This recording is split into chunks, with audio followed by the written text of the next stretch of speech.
Begin mixing your meatballs by combining your egg, a quarter cup of ketchup, your Italian seasoning blend, maybe even your pepper and your salt, and then your onions. Whisk all that together. Add in your breadcrumbs, make sure everything is evenly combined.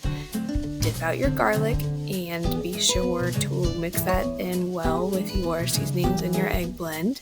Once that's all mixed together, grab that ground meat and add it to your ingredients that you have in the bowl. Combine everything with your hands. I find that to be the easiest. You can wear gloves or just use your bare hands as long as you've washed them to make that combination as even as possible.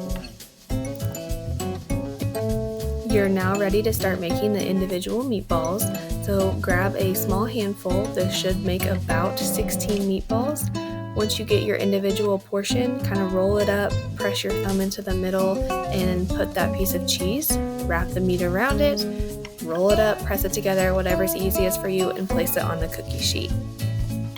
Bake meatballs at 400 degrees Fahrenheit for 15 to 20 minutes, flipping them halfway through, and voila, you're ready for dinner.